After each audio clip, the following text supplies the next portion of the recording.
Kuzampla and welcome to Bhutan This Week, our weekly news magazine program. My name is Cheku. First, the top stories.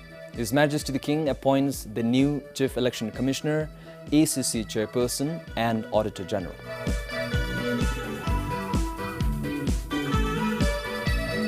Exams for classes 9 to 12 to be conducted early next year.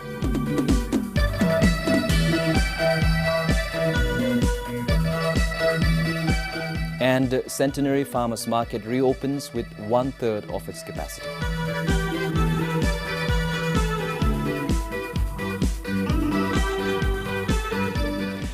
And now details. His Majesty the King appointed the new Chief Election Commissioner, Chairperson of the Anti-Corruption Commission and the Auditor General. His Majesty also appointed new commissioners of the ECB, ACC and Drungpens to the Supreme Court and the High Court. Sonam Topge, who was serving as the Home and Cultural Affairs Secretary, is the new Chief Election Commissioner. The commissioners of ECB are Ugen Tsawang, who is reappointed for a second term, and Dawa Tenzin, former Secretary of the Commission. Diki Pema, who was one of the commissioners of the ECB, is the new chairperson of the Anti-Corruption Commission. The ACC commissioners are Jamso, reappointed for a second term, and A. Karma Rinzin, former Director of Professional Support at ACC. The new Auditor General is Tashi, who was serving as Simpe Wom at the office of the Gebe Simpe. Prior to his deputation, he was Chief Auditor at the Royal Audit Authority. Sangye Khandu, former Acting Chief Justice of the High Court, is appointed to the Supreme Court, which now has 5 justices. Similarly, Dr. Changchu Nobu, former Ha Drungpen, Pasong Ngongmu, Justice at the Thimphu District Court, Bir Bahadur, former Samrujungkar Dungpen, Sring Doji, former Registrar General of the Supreme Court, and Lobzang Rinzin Yarge, former Director General of Bhutan National Legal Institute, are appointed to the High Court. Given the current restrictions in place due to COVID-19, the formal ceremonies for the new appointments are scheduled to be held at a later date. Meanwhile, the appointees will take office from immediate effect to ensure that the important duties of their offices can continue unhindered. Pukgem for BBS News. Extending the academic year for classes 9 to 12, the Education Ministry decided to postpone examinations. The ministry will soon issue an official notification to Big C and schools. The ministry had sought government's approval in September to defer the exams to give students time to catch up on lessons missed during the pandemic. Board exams will be conducted in March next year and home exams in February. Big C will organize evaluation camp for class 10 and 12 on 2 campuses so that they can simultaneously conduct the evaluation camp. So by end of March, they should have completed evaluating the papers, and by first week of April, they should be able to declare the result. With the disruption in the academic year, students in classes 9 and above will be joining schools only in April next year. But academic sessions for pre-primary till class 8 will begin in February, except in some schools. We have 4 schools, Tilagang Primary School, Lobesa Primary School, and Shangana Lower Secondary School, and Kuruthang Middle Secondary School. Those 4 schools, right now we have the students from Phintsiling MSS relocated from Phintsiling because of the pandemic. Because we have class 10 and 12 studying in those 4 schools, we don't want to reopen those schools on the same time as other schools. And similarly, across the nation, we have many schools that have levels from pre-primary to class 12.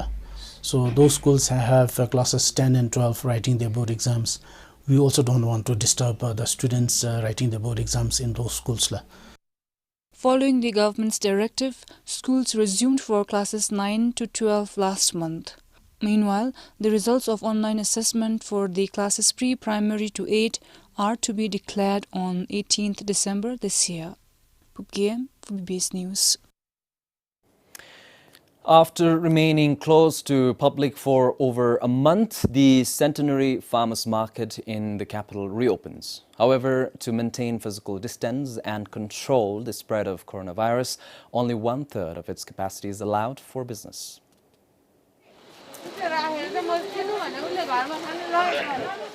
The market is back in business but with precautions. Only 170 counters of some 500 counters available in the facility operate at a time. Similarly, DSOPs and CFM officials monitor that everyone at the market, including the customers, follow the COVID-19 safety protocols. The management of the Centenary Farmers Market divided the vendors and farmers into 3 groups. Each group is allotted 5 business days. Today, around 100 vendors of the first group turned up to sell the goods. We are extremely happy with the reopening of the market. We will now be able to sell our goods. I was worried how to meet the daily expenses and pay the rent.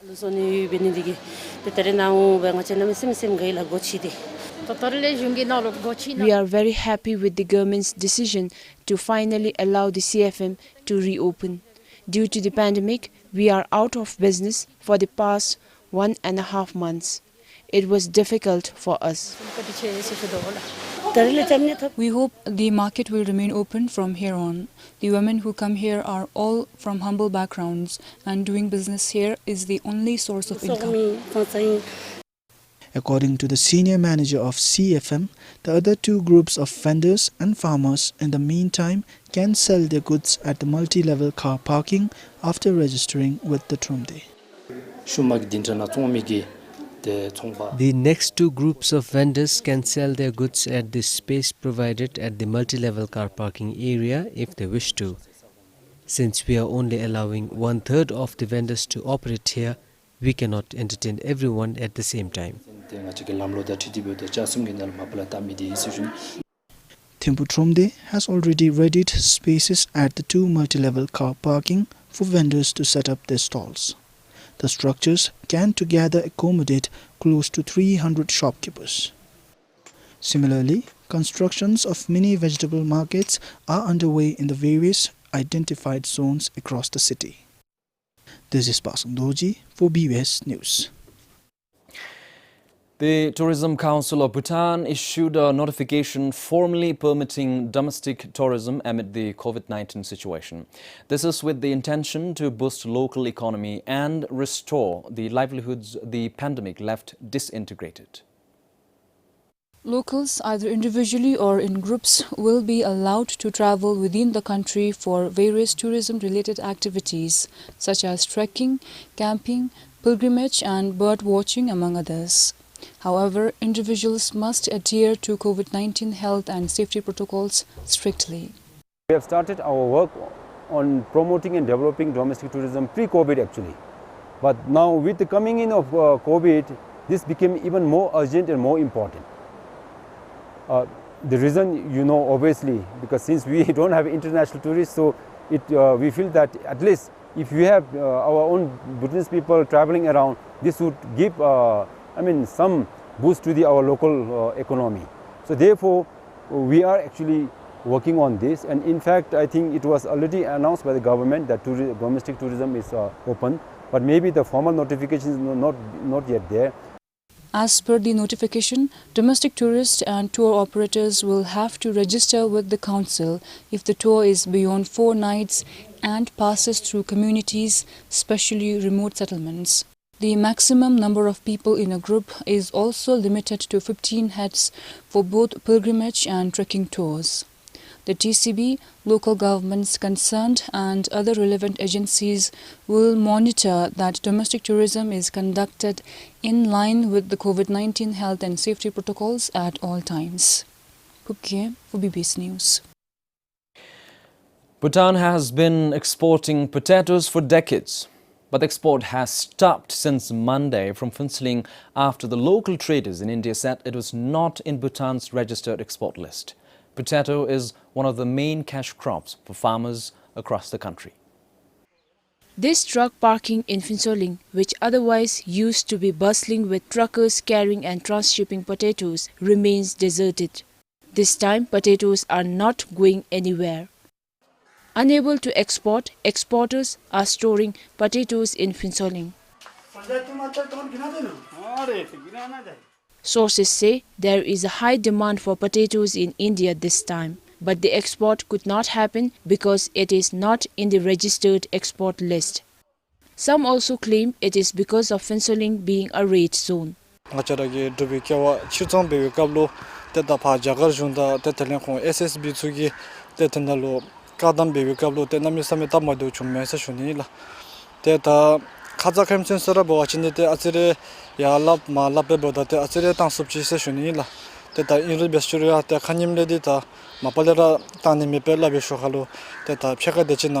pension go down na tendera te jaisa shunila machara chimsa gyakab jaigang gi khong chongpa su gi khatule te dumra chi kya wa thothi dibe te khongi pha nangdin benin dalu dumra chi tab mi de se te dinalo tunri be gop chi du se khongi ta nyoshi ke dibe ta to kapchi te nga chi pha ta ma su ba te chamjok be de shunila indi beru di nedin dige kole ni shunga chi ya shunglu ra phi tani be da shungi khatule te shungda shung sunde na dibe te duin chi da ni gi nang khonara de su hinsang se be kangil so se shim da be te thothi dibe nga chi gi kyawa da chisi gi rikchu te chirchong thapsu be ge ro yu shunila. According to the Agriculture Minister, only cardamom and asparagus are in the registered export list. Today, Bhutan is trying to add 5 more crops in the export list. They are apple, mandarin, areca nut, ginger and potato. The government had been working on for last 2 years. So 3 rounds of interactions have taken place, and the last final comment from the Royal Government of Bhutan has been submitted through Minister of Foreign Affairs to the Ambassador of India yesterday.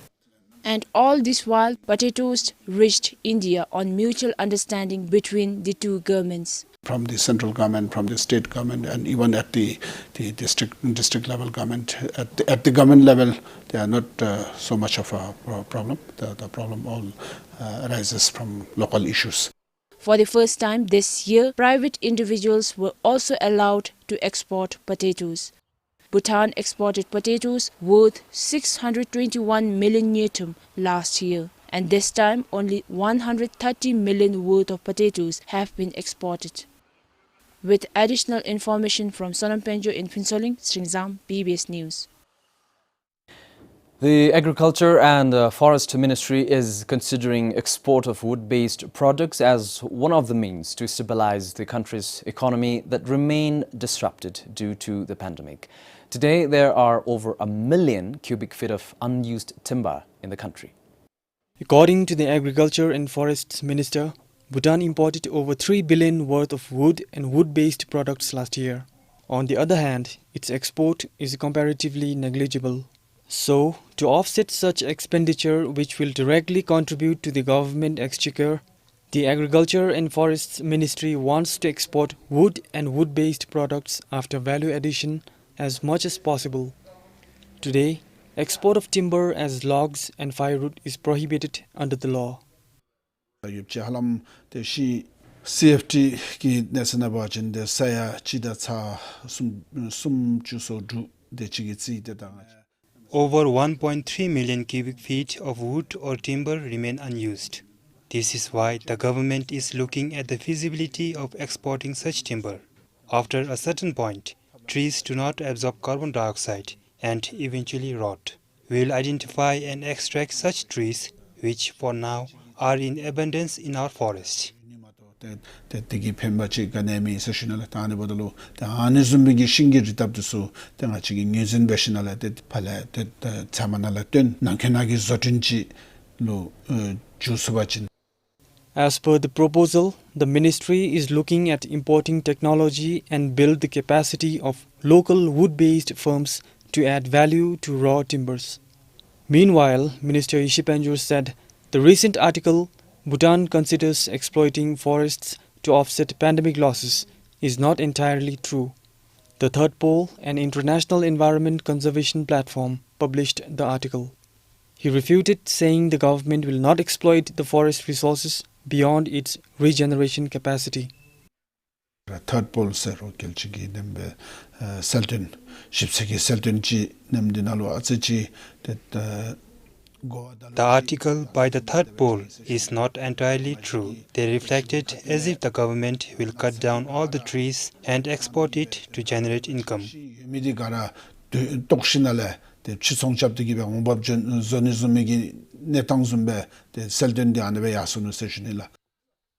The ministry's report detailing export of the country's forest resource and extraction of matured and old trees will be submitted to the cabinet tomorrow.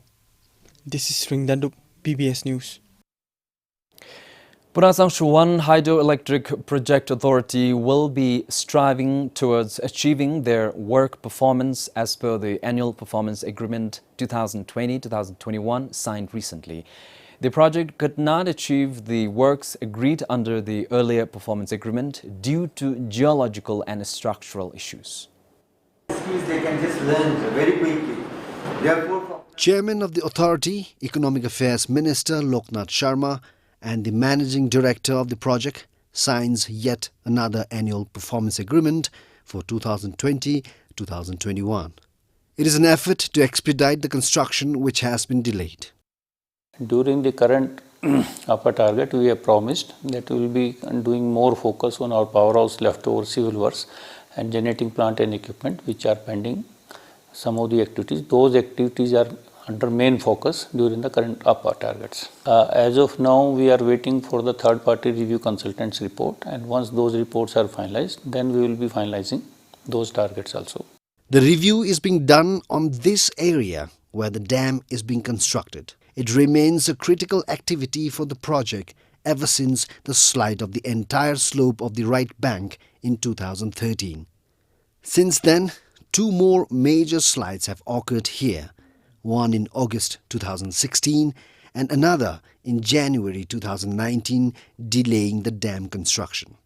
As there were more complexity involved in the implementation of those targets, such as we could not achieve the targets for providing the holistic solution for the dam construction, and some of the targets related to ported yard building and shaft completion. Actually, the holistic reports were to be submitted by our consultants, and those consultants needed some more studies to be made before submission of those reports, so they took slightly more time. The project is also planning to recruit Bhutanese and foreign skilled workers, and that will decide whether the project can be completed by 2025. For Chengadojin Wandipota, this is Tanden Funso for BBS News.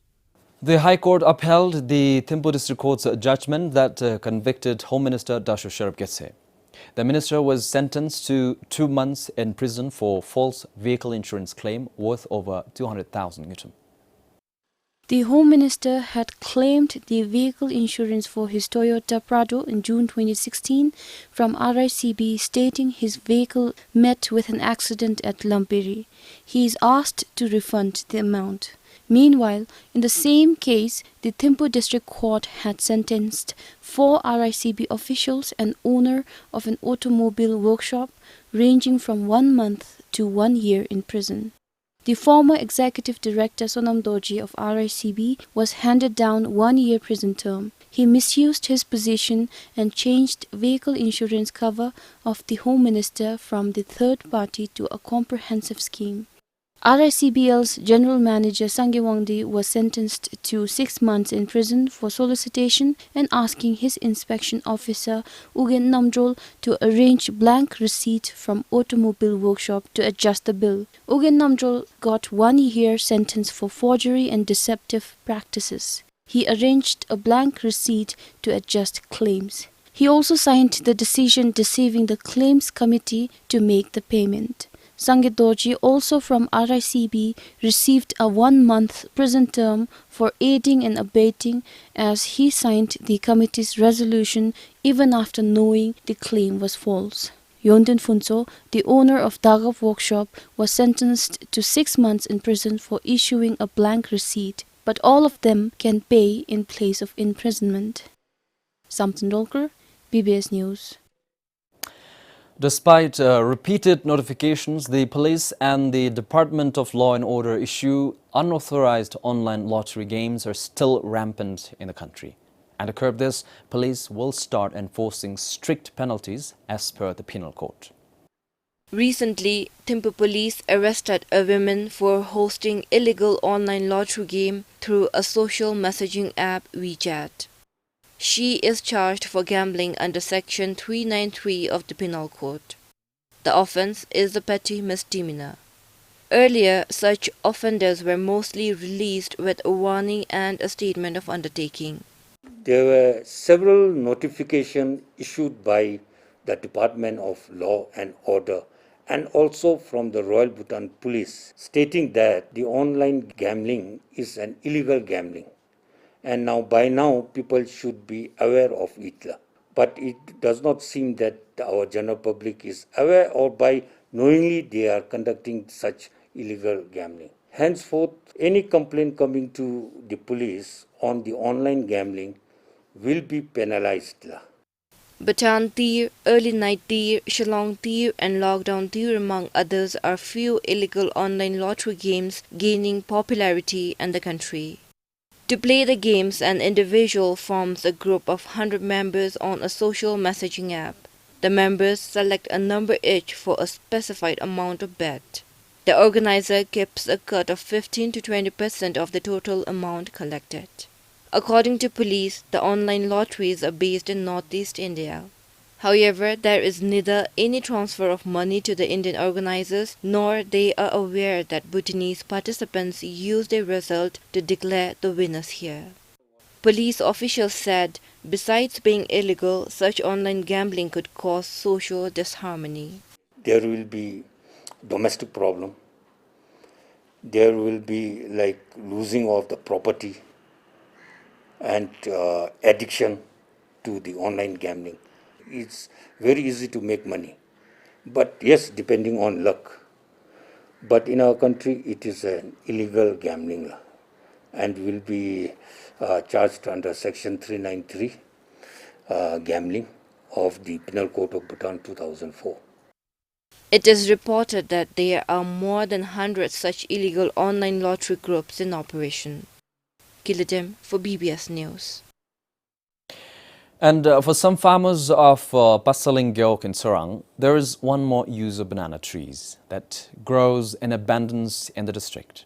They can use its trunk to make papers. 32 of them were trained on its production and are now seemingly excited to take the idea beyond. The participants demonstrated the product and the skills acquired during the training to the district officials recently. A volunteer from Thailand working with Thailand International Cooperation Agency trained the group.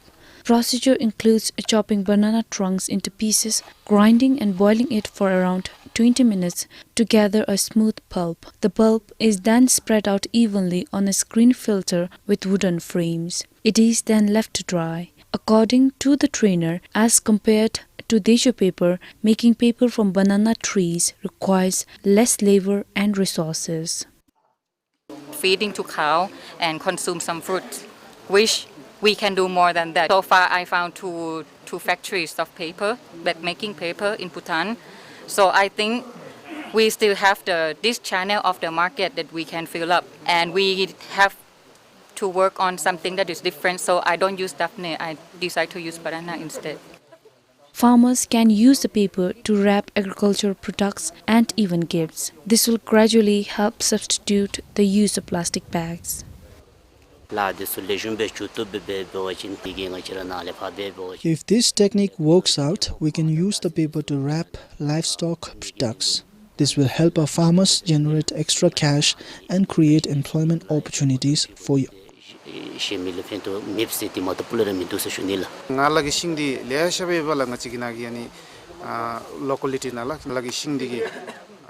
Banana trees grow in abundance here, and so raw material is not an issue. We can use the paper as a gift wrapper or for school-going children to write on. The Zongda and the Thai instructor are happy with the quality of our paper. We are hopeful of establishing a paper factory in future.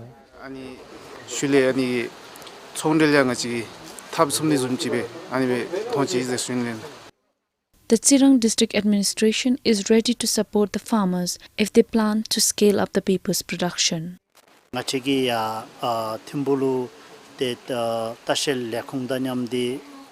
If we can produce enough, we will collaborate with travel agents and Zurich Chusum Institutes for marketing. These papers can be used for wrapping gifts for tourists. We can also paint on the paper, which can be sold to tourists.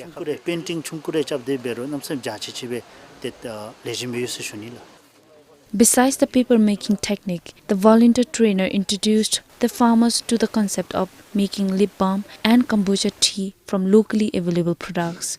For Pema Thong in Churang, Sangi Chuzom for BBS News. Well, this brings us to the end of this edition of the News Magazine program. Until next time, I'm Cheku, signing off. All of them.